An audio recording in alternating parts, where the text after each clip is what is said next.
Հայաստանի Հանրապետության արտաքին գործերի նախարար Արարատ Միրզոյանը հնդկական ԶԼՄ-ին տված հարցազրույցում անդրադարձել է նաև BRICS-ին։ Մենք շարունակում ենք հետաքրքրված մնալ BRICS-ում, ունենալու դիտորդի կարգավիճակ։ Այդ մասին հայտարարել է Հայաստանի Հանրապետության արտաքին գործերի նախարար Արարատ Միրզոյանը հնդկական ԶԼՄ-ին։ Միրզոյանը նշել է, որ Հայաստանը դիտարկում է, թե ինչ կարող է բերել այս համագործակցությունը եւ ձևաչափը տարածաշրջանին։ Գլխավոր դատախազ Աննա Վարդապետյանը միջնորդել է ազգային ժողովի պատգամավորներ Հովիկ Աղազարյանի եւ Տարոն Մարգարյանի նկատմամբ քրեական հետապնդում հարուցելուն համաձայնություն տալու մասին։ Հովիկ Աղազարյանի միջնորդության հիմքում ներկայացվել է հակակոռուպցիոն կոմիտեում քննվող ոչխարների կաշառքի գործը։ Բաքվի դատարանում, որտեղ 3 շարունակվում էր Արցախի նախկին պետնախարար Ռուբեն Վարդանյանի գործով շինծու դատավարությունը, Վարդանյանի դեմ ցուցմունքներ են տվել։ Ըստ ադրբեջանական ԶԼՄ-ների ցուցմունք տված անձիկ պատմել են, թե իբր Ռուբեն Վարդանյանը ֆինանսավորել է ջոկատների ստեղծումը եւ տարածքների ականապատումը։ 3 ռազմական պահեստների կառուցումը իբր Վարդանյանը կարողացել է այդ պահեստներում բերել եւ հավաքել զգալի քանակությամբ զենք զինամթերք, դրոններ եւ այլ ԱԹՍ-ներ եւ քարոզել է զինվել եւ կռվել ադրբեջանցիների դեմ։ Ավելի ուշ հայտնի դարձավ, որ Ռուբեն Վարդանյանի դեմ ցուցմունք տվողները Մուշեղ Գրիգորյանն ու Կամո Հայրապետյանն են եղել։ Կամո Հայրապետյանի մասին արցախցիներից մեկը մանրամասներ է պատմել։ Իդեպ Թուրքի դատարանում ցուցմունք տվող Կամոյի հորը ադրբեջանցիները սպանել են Բաքվում մետրոյի Գյանջլիկ կայարանի դիմաց հակամարտության սկզբում։ Կամոն նրան գտել է շտապօգնության հիվանդանոցի դիահերձարանում, նրան ստիպել են բացատրագիր գրել, թե հայրը մահացել է սրտի կաթվածից, երբ նրա մարմնին դանակի 17 հարված է եղել։ Նշվում է, որ թե Կամո Հայրապետյանը, թե Մուշեղ Գրիգորյանը բռնի տեղահանումից հետո մնացել են Արցախում, ստացել են Ադրբեջանի քաղաքացիություն։ Վարդանյանի գործով շինծու դատավարությունը կշարունակվի մարտի 18-ին։ Ամերիկացի քրիստոնյա առաջնորդների կոալիցիան նամակ է հղել երկրի նախագահ Դոնալդ Թրամփին, կոչ անելով վճռական քայլեր ձեռնարկել Ադրբեջանի իշխանությունների կողմից պահվող 24 քրիստոնյա պատանդների, 23 հայերի եւ 1 կրոնափոխ ադրբեջանցի քրիստոնյաների ազատ արձակման համար։ Իրենց կոչում ստորագրողները վկայակոչում են պահվող անձանց նկատմամբ խոշտանգումների եւ շարունակվող բռնությունների մասին հաղորդումները, ընդգծելով իրենց համոզմունքը, որ նախագահ Թրամփի ղեկավարությունը դիրք ունի այս ճգնաժամը լուծելու համար եւ որ անհրաժեշտ է արագ գործողություններ փրկելու քրիստոնյաների կյանքը։ Մենք հավատում ենք, որ դուք միակն եք, ով կարող է փրկել այս քրիստոնյա պատանդներին։ Գրեթե 2 տարի առաջ Ադրբեջանը էթնիկ զտումներ է իրականացրել ավելի քան 120,000 քրիստոնյա հայերի նկատմամբ, որոնք հեռացել են իրենց նախնիների տներից, մինչդեռ Ջո Բայդենի վարչակազմը քայլեր չի ձեռնարկել։ Այդ ժամանակից ի վեր 23 քրիստոնյա հայ պատանդներ եւ 1 կրոնափոխ ադրբեջանցի ենթարկվել են մշտական խոշտանգումների։ Կարմիր խաչի միջազգային կոմիտեին միակ կազմակերպությանը, որին թույլատրվել է ստուգել նրանց բարեկեցությունը, վերջին օրերին հրամայվել է լքել երկիրը։ Իրենց նամակում շեշտել են քրիստոնյա առաջնորդները։ Վերջիններս նաև գոհունակություն են հայտնել ԱՄՆ-ի նախագահ Դոնալդ Թրամփի քարոզարշավի ընթացքում Հայաստանին եւ հալածված քրիստոնյաներին ցուցաբերած աջակցության համար։ Շնորհակալություն քարոզարշավի ընթացքում Հայաստանին եւ հալածված քրիստոնյաներին ցուցաբերած աջակցության համար։ Ձեր հայտարարությունը հզոր էր եւ հստակ ուղերձ հղեց նրանց, որոնք կխաթարեն Հայաստանի անվտանգությունը եւ նրանց հարուստ քրիստոնեական ժառանգությունը, որպես Քրիստոսի ավետարանն ընդունած առաջին երկիր աշխարհի պատմության մեջ։ Ասված է նամակում։ Քրիստոնյա առաջնորդները նաև հիշեցրել են Թրամփի հայտարարությունն արված 2024 թվականի հոկտեմբերի 23-ին, որում Թրամփը գրել էր. Քամալա Հարիսը ոչինչ չարեց, քանի որ 120,000 հայ քրիստոնյաները սարսափելի հալածանքի ենթարկվեցին եւ բռնի տեղահանվեցին Արցախից։ Աշխարհի քրիստոնյաները ապահով չեն լինի, եթե Քամալա Հարիսը լինի Միացյալ Նահանգների նախագահ։ Երբ ես նախագահ լինեմ, կպաշտպանեմ հալածված քրիստոնյաներին, կաշխատեմ դադարեցնել բռնությունն ու էթնիկ զտումները եւ մենք կվերականգնենք խաղաղությունը Հայաստանի եւ Ադրբեջանի միջև։ Ադրբեջանը հաստատում է իր մոտ 23 հայ գերու արկայությունը, Ադրբեջանն ապօրինի ձերբակալել եւ շինծու մեղադրանքներ է առաջադրել Լեռնային Ղարաբաղի նախկին նախագահներ Արկադի Ղուկասյանին, Բակո Սահակյանին, Արայիկ Հարությունյանին, Լեռնային Ղարաբաղի ազգային ժողովի պաշտոնը զբաղեցրած Դավիթ Իշխանյանին, արտաքին գործերի նախկին նախարար Դավիթ Բաբայանին, պաշտպանության նախկին նախարար Լևոն Մնացականյանին, պաշտպանության նախարարի նախկին տեղակալ Դավիթ Մանուկյանին, նախկին պետնախարար Ռուբեն Վարդանյանին։ Կեղծ մեղադրանքներ են առաջադրվել նաև Վասիլի Բեգլարյանին, Էրիկ Ղազարյանին, Դավիթ Ալահվերդյանին, Ալահվերդյանին, Գուրգեն Ստեփանյանին, Լևոն Բալայանին, Մադադ Բաբայանին, Գարիկ Մարտիրոսյանին, Մելիքսեդ Փաշայանին։ Ռուբեն Վարդանյանի նկատմամբ քրեական գործն անջատվել է մյուսների գործից, դատաքննությունն անցկացվել է առանձին։ Լեռնային Ղարաբաղի նախկին պետնախարար Ռուբեն Վարդանյանը ընտանիքի հետ հեռախոսազրույցի ժամանակ փոխանցել է միջազգային հանրությանն ուղղված իր հայտարարությունը՝ ի նշան Ադրբեջանում իր դեմ կեղծ դատավարության դեմ բողոքի։ Փետրվարի 25-ին կայացած հերթական դատական նիստի ընթացքում Ռուբեն Վարդանյանի ինքնազգացողությունը վատացել էր, ինչի պատճառով նիստը հետաձգվել էր, այնուհետև շարունակվել։ Ռուբեն Վարդանյանի առողջական վիճակի վատթարացման, ինչպես նաև նրան խոշտանգման ենթարկելու վերաբերյալ ահազանգում են նրա փաստաբանն ու ընտանիքի անդամները։ Զբոսաշրջության կոմիտեն ներկայացրել է 2025 թվականի փետրվարին դեպի Հայաստան զբոսաշրջային այցելությունների թիվը։ 2025 թվականի փետրվարին Հայաստան այցելել է 117372 զբոսաշրջիկ։ Նախորդող տարում զբոսաշրջային այցելությունների թիվը կազմել է 2024 թվականի փետրվարին 127241։ 2025 թվականի փետրվար ամսին դեպի Հայաստան առավել շատ զբոսաշրջային այցելություններ գրանցվել են Ռուսաստանից 39%, Վրաստանից 15% եւ Իրանից 8%։ Ռուսաստանի դրոշը բարձրացվել է Կուրսկի շրջանի Սուջա քաղաքի կենտրոնական հրապարակում։ Այս մասին հայտնել է 11-րդ առանձին պահակային օդադեսանտային հարձակման բրիգադի պարաշյուտային գումարտակի հրամանատարը, որը գործում է հյուսիսային զորքերի խմբի կազմում։ Այսօր մարտի 12-ին Սուջայի քաղաքային վարչակազմի շենքի մոտ բարձրացվել են Ռուսաստանի Դաշնության եւ զինված ուժերի այն ստորաբաժանումների դրոշները, որոնք մասնակցում են այս գործողությանը, ասել է գումարտակի հրամանատարը Թմա ցուցանակով։ Իրանը դեռևս չի ստացել ԱՄՆ նախագահ Դոնալդ Թրամփի նամակը գերագույն առաջնորդ Այաթոլլա Ալ-Խամենեիին Իրանի միջուկային ծրագրի վերաբերյալ, սակայն միջնորդը շուտով այն կհանձնի։ Այս մասին հայտարարել է Իսլամական Հանրապետության արտաքին գործերի նախարարության ղեկավար Աբբաս Արաղչին։ Նամակը գրված է, բայց մեզ դեռ չի հասել պայմանավորվածություն կա, որ արաբական երկրներից մեկի ներկայացուցիչը մոտ ապագայում այն կհասցնի Թեհրան, ասել է նախարարը Իրանի պետական հեռուստարադիոընկերության ճեպազրույցում։ Դիվանագետի խոսքով Իրանը մնում է միջուկային զենքի չտարածման պայմանագրի անդամ, նրա միջուկային ծրագիրը գործում է այս շրջանակներում, սակայն Թեհրանն իր վրա չի դնում որևէ սահմանափակում, որը դուրս է պայմանագրից։ Վերսկսվել են ամերիկյան ռազմական օգնության մատակարարումներով լեհ ուկրաինական Շեշուվ Յասենկի օդանավակայանի լոգիստիկ հանգույցի միջոցով։ Այս մասին հայտնել է Լեհաստանի պաշտպանության նախարարության ղեկավարի տեղակալ Պավել Զալևսկին։ Վերսկսվել է ուկրաինա-ամերիկյան զենքի մատակարարումը լեհական Յասենկիի լոգիստիկ հանգույցից, գրել է նա X-ում։ Իր հերթին Լեհաստանի արտաքին գործերի նախարարության ղեկավար Ռադոսլավ Սիկորսկին Վարշավայում ուկրաինացի գործընկեր Անդրեյ Սիբիգայի հետ հանդիպումից հետո հաստատել է կիև-ամերիկյան զենքի մատակարարումների վերականգնումը լրիվ ծավալով։ Մարտի 11-ին Ջիդայում բանակցություններ են վարել ԱՄՆ եւ Ուկրաինայի պատվիրակությունները։ Արդյունքում ուկրաինական կողմը ընդունել է 30-օրյա հրադադարի առաջարկը, իսկ ամերիկացիներն իրենց հերթին հայտարարել են ռազմական օգնության եւ հետախուզական տեղեկատվության փոխանակման վերսկսման մասին։ Ֆրանսիայի նախագահ Էմանուել Մակրոնը մարտի 11-ին Փարիզում հավաքված շուրջ 30 երկրների գլխավոր շտաբների պետերին կոչ է արել ձեռնամուխ լինել Ուկրաինայի համար անվտանգության հուսալի երաշխիքներ սահմանող պլանի մշակմանը։ Այս մասին հայտնում են ֆրանսիական ԶԼՄ-ները, վկայակոչելով Ելիսեյան պալատի կոմյունիկեն։ Հաշվի առնելով հաշտության բանակցությունների արագացումը, նախագահը պարզաբանել է, որ այսօր պետք է հայեցակարգից անցնենք պլանի անվտանգության վստահության արժանի երաշխիքներ սահմանելու նպատակով, որպեսզի Ուկրաինայում հնարավոր դառնա հաստատուն եւ երկարատև խաղաղությունը, հայտնել են Ֆրանսիայի նախագահական գրասենյակից։ Նաեւ հաղորդվում է, որ հանդիպման մասնակիցները համակարծիք են, որ անվտանգության երաշխիքները չպետք է տարանջատվեն ՆԱՏՕ-ից եւ նրա հնարավորություններից։ Ուկրաինայում ապագա խաղաղությունը երաշխավորելու պատրաստ երկրների ռազմական գերատեսչությունների ղեկավարների միջազգային խորհրդակցությունը տեղի ունեցել Մակրոնի նախաձեռնությամբ։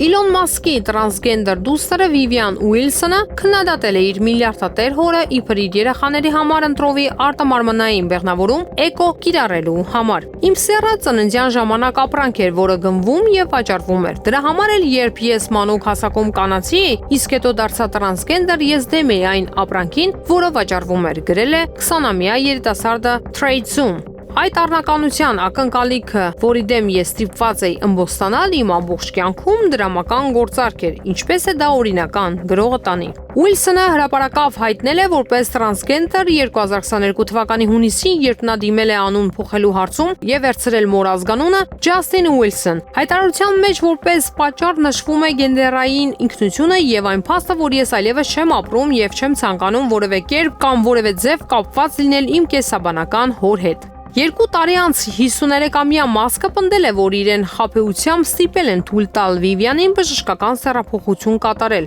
Ինձ ըստ էության խաբեությամբ ստիպել են ստորագրել իմ ավագ որդիներից մեկի Քսավիերի համար փաստաթղթերը, ասել է Թեսլայի գործադիր տնօրենը հոգեբան դոկտոր Ջորդան Պետերսոնին The Daily Wire-ին տված հարցազրույցում, օգտագործելով Վիվիանի ծննդյան անունը։ Չինաստանի, Իրանի եւ Ռուսաստանի դիվանագետները ուրբաթ օրը մարտի 14-ին Պեկինում հանդիպում կանցկացնեն Իրանի միջուկային խնդրի շուրջ, հայտնել է Չինաստանի արտաքին գործերի նախարարությունը։ Հանդիպումը կղեկավարի Չինաստանի փոխարտգործնախարար Մա Չաոսուն, որին կմասնակցեն Ռուսաստանի Դաշնության փոխարտգործնախարար Սերգեյ Ռյաբկովը եւ Իրանի փոխարտգործնախարար Քազեմ Ղարիբաբադին։ Ասվում է հաղորդագրության մեջ։ Կողմերը կքննարկեն նաև ընդհանուր հետաքրքրություն ներկայացնող այլ հարցեր։ ԱՄՆ Դաշնային կառավարության արդյունավետության հսկման դեպարտամենտի ղեկավար միլիարդատեր Իլոն Մասկը հայտարարել է, որ նախկին նախագահ Ջո Բայդենի վարչակազմի օրոք վատնվել է $500 միլիարդ։ Նման հայտարարություն նա արել է հիմք ընդունելով ԱՄՆ հաշվիչ պալատի ներկայացրած թվերը։ Մասկը ասել է, որ ներկայումս արվում է ամեն բան այդ վնասի վերականգնման եւ ամերիկացի հարկատուների վճարած գումարները խնայելու համար։ Fox Business-ը նշում է, որ Մասկը հույս ունի, որ ամերիկյան դաշնային կառավարության ծախսերը կկարողանա կրճատել $2 տրիլիոն։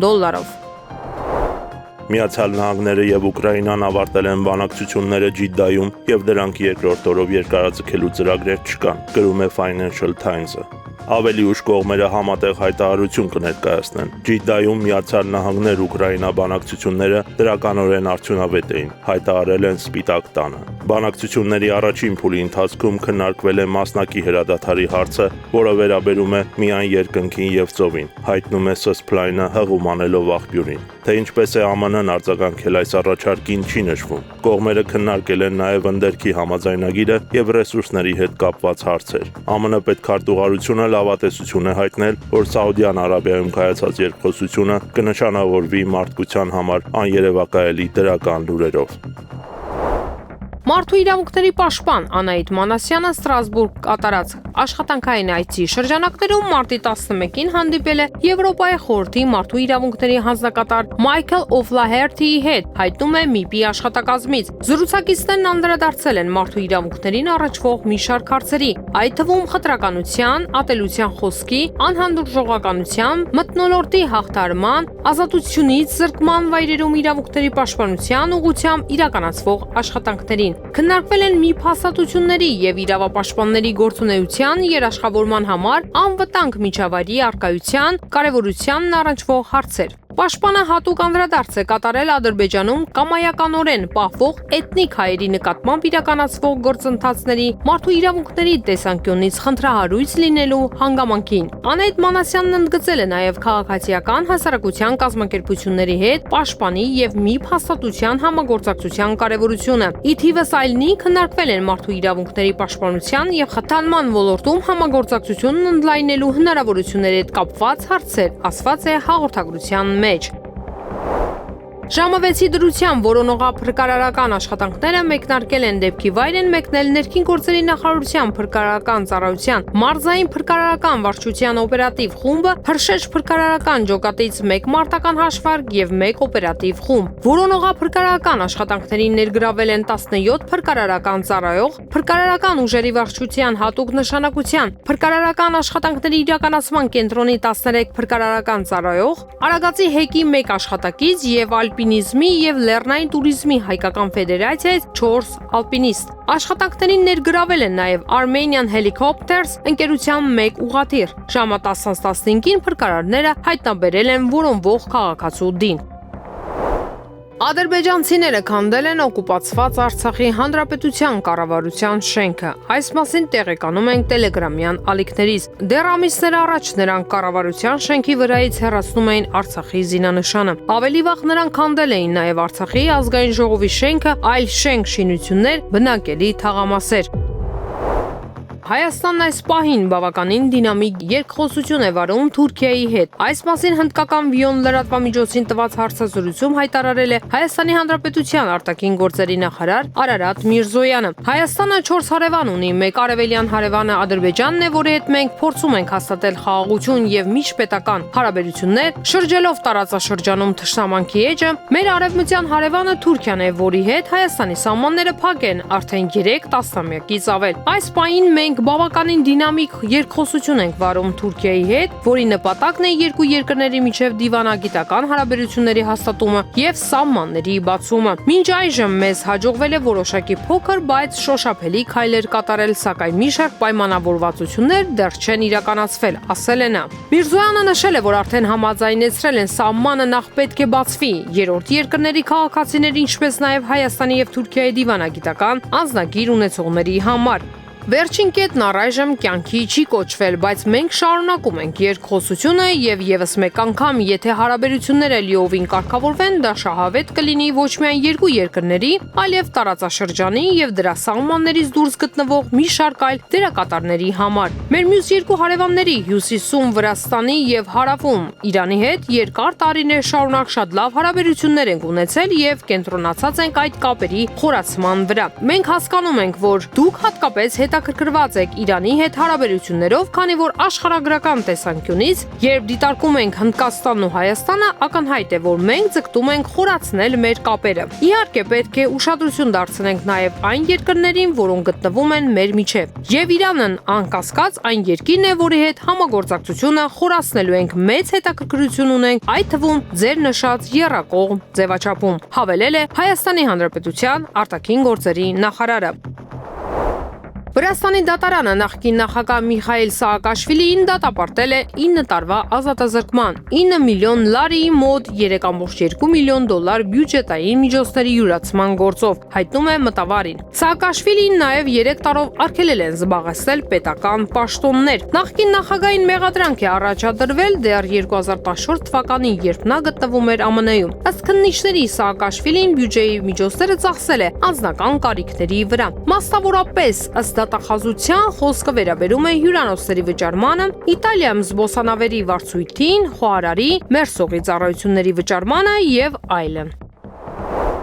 Ռուսաստանի Դաշնությունը ոչ մի դեպքում չի ընդունի Ուկրաինայում ՆԱՏՕ-ի զորքերի որպես խաղաղապահների ներկայությունը։ Այս մասին հայտարարել է Ռուսաստանի Դաշնության արտաքին գործերի նախարարության ղեկավար Սերգեյ Լավրովը ամերիկացի բլոգերներ Մարիո Նաուֆալին, Լարո Ջոնսոնին եւ Էնդրյու Նապոլիտանոին տված հարցազրույցում։ Հարցին, թե ինչ պայմաններում Ռուսաստանը կարող է ընդունել ՆԱՏՕ-ի ռազմական ուժերի որպես խաղաղապահների ներկայությունը Ուկրաինայում, Լավրովը պատասխանել է. միանշանակ մերժելով համապատասխան նախաձեռնություն մշակելու ցանկացած տարբերակ։ Ոչ մի դեպքում մեզ հետ ոչ ոք չի խոսում, նրանք անընդհատ ասում են ոչինչ Ուկրաինայի մասին առանց Ուկրաինայի, բայց ամեն ինչ անում են Ռուսաստանի դեմ առանց Ռուսաստանի։ Երբ ԱՄՆ նախագահ Դոնալդ Թրամփին հարցրին խաղաղապահների մասին, նա ասաց, որ դեռ վաղ է դա քննարկել, բայց սովորաբար դա պահանջում է բոլոր կողմերի համաձայնությունը։ Ինչու պետք է համաձայնվենք խաղաղապահ ուժերի կամ խաղաղապահ խմբի ներկայությանը։ Նրանք ուզում են, որ նման ուժը բաղկացած լինի մեծ թշնամի հայտարարած երկրներից։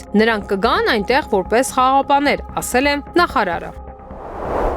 Ուկրաինայի իշխանությունները պատրաստ են ցանկացած վայրում շարունակել շփումները ԱՄՆ-ի հետ երկկողմ հարաբերությունները պահպանելու համար։ Այս մասին հայտնել է Վլադիմիր Զելենսկիի գրասենյակի ղեկավար Անդրեյ Երմակը։ Ջիդայում ամերիկյան պատվիրակության հետ բանակցություններից հետո Երմակը հույս է հայտնել շարունակական շփումների համար։ Իհարկե, մենք կհանդիպենք, հուսով եմ, ԱՄՆ-ում, Ուկրաինայում եւ այլ վայրերում, եթե մեզ հրավիրեն Սաուդյան Արաբիա, մենք ուրախ կլինենք նորից գալ, ասել է նա Ռադա Սալիքի ճեպազրույցում։ Նույն ճեպազրույցում Զելենսկիի գրասենյակի ղեկավարը նշել է, որ հանքային ռեսուրսների մասին համաձայնագիրը կստորագրվի այն ժամանակ, երբ ԱՄՆ-ն հարմար գտնի։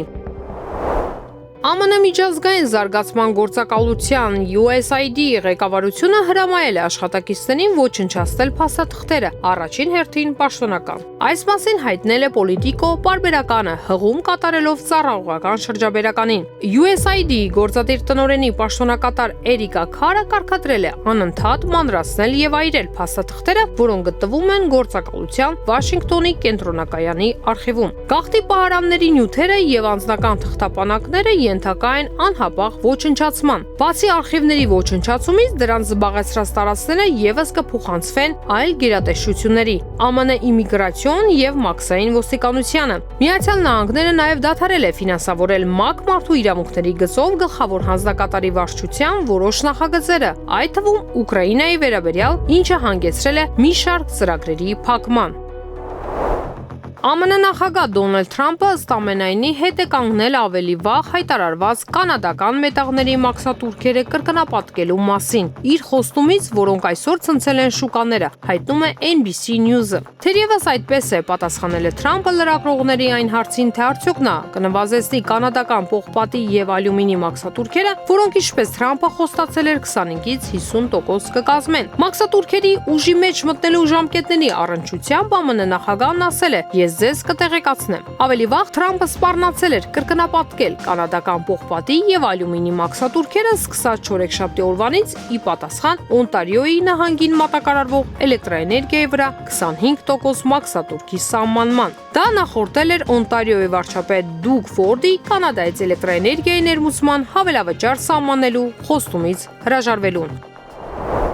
Գրենլանդիային դիմադիր դեմոկրատական կուսակցությունը, որը հանդես է գալիս անկախության հանրաքվեի օգտին, Գրենլանդիայի ընտրություններում հաղթում է 29.9%-ով։ Այս մասին հայտնել է Reuters գործակալությունը հղում կատարելով պաշտոնական տվյալներին։ Val-Gale կայքի տվյալների համաձայն նրան հաջորդող վարկանիշային ընդդիմադիր կենտրոնամետ Նալերակ կուսակցությունը, որը ձգտում է կղզու շուտապույտ անկախությանը, հավաքել է 24.1%։ Երրորդը Inuit Ադըգադը Գեյթն է, որը նախորդ խորհրդարանական ընտրություններում 31 падգամավորական մանդատներից ուներ 12-ը։ Այս քաղաքական ուժը, ինչպես նաև CMT խորհրդարանում ուներ 10 մանդատ, աջակցում են անկախության հանրաքվեի անցկացմանը, սակայն դեռևս չեն որոշել համաժողովրդական հարցման ժամկետը։ Դանիայի հետ 2009 թվականի համաձայնությամբ Գրենլանդիան կարող է անկախություն ձեռք բերել, բայց միայն հանրաքվեի անցկացումից հետո։ Թեև Գրենլանդիայում լայնորեն տարածված է լիակատար ինքնիշխանության աջակցությունը,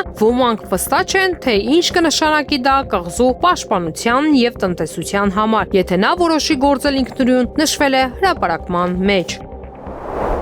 Երեկ Երևանում մեկնարկել է Էխո Եվրասիա կինոֆեստը կինոֆորումը, որը կտևի մինչև մարտի 13-ը։ Հետխորհրդային երկրներում արտադրված վավերագրական եւ գեղարվեստական ֆիլմեր կցուցադրվեն երևանյան էկրաններին։ Փառատոնի հիմնական նպատակներն են փորձի փոխանակումը երկրների կինոարտադրության ոլորտում, ինչպես նաեւ աջակցությունը երիտասարդ տաղանդավոր կինոգործիչներին։ Այն կմիավորի ոլորտի մասնագետներին, կառաջարկի կրթական մոդուլներ, վարպետության դասեր, հանդիպումներ հայտի դերասանների հետ եւ կցուցադրի Եվրասիա կինոֆեստը փառատոնի լավագույն ֆիլմերը։ Փառատոնի մասնակիցներից վավերագրող Աշոտ Գևորգյանը նշեց, որ սա առաջին միջոցառումն է Հայաստանում, մինչ այդ ավելի մեծամասշտաբ միջոցառում է տեղի ունեցել Ռուսաստանում։ Կինոփառատոնները ոչ մի երկրին ոչինչ չեն տալիս։ Եվրասիայում կան տարբեր ծրագրեր, որոնք տարբեր նպատակներով են արվում, դոկումենտալ ֆիլմերը, ուսանողների ֆիլմերն են ֆինանսավորվում, փորձի փոխանակում է տեղի ունենում։ Սովետական ֆիլմերի դեպքում ազգային ինքնությունն է մեջը, իսկ հիմա նկարում են թիթեռ ֆիլմեր։ Իհարկե, որպես էքսպերտ ֆիլմերում ուշադրություն եմ դարձնում նաև դրա վրա, եթե կինոն ազգային հիմքերից հեռու է, ապա այդ կինոն չի ստացվում, նշել է Աշոտ Գևորգյանը։ Էխո Եվրասիա կինոֆեստը ոչ կոմերցիոն նախագիծ է, որն ուղղված է ԵԱՏՄ երկրներում երիտասարդ տաղանդների աջակցմանը եւ մասնագիտական համայնքի զարգացմանը։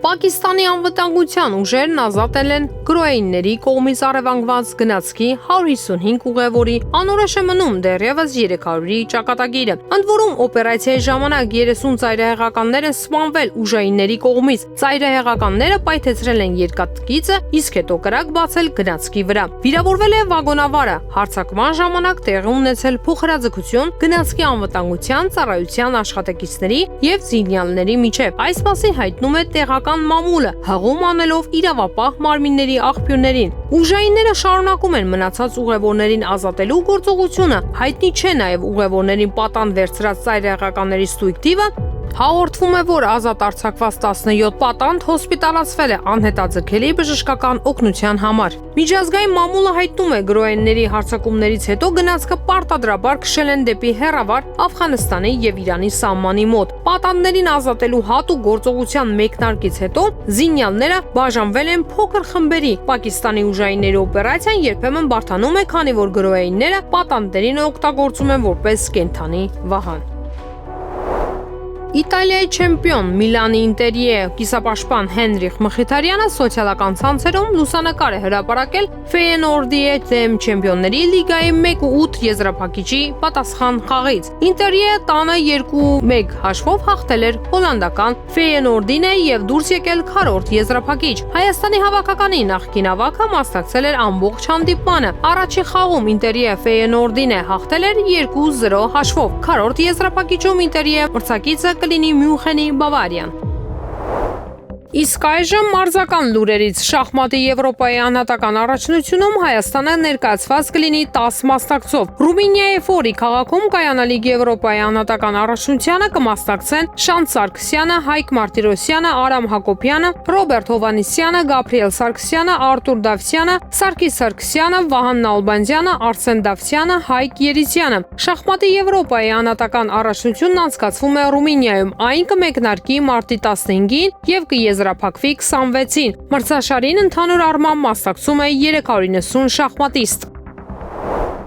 Իսկ այժմ եղանակի մասին Երևանում մարտի 12-ից ցերեկը 13-ին 17-ին սպասվում է առանց տեղումների եղանակ։ Մարզերում մարտի 12-ից ցերեկը 13-ին 17-ին սպասվում է առանց տեղումների եղանակ։ Օդի ջերմաստիճանը մարտի 12-ից ցերեկը 13-ին 17-ին աստիճանաբար կբարձրանա 4-ից 6 աստիճանով։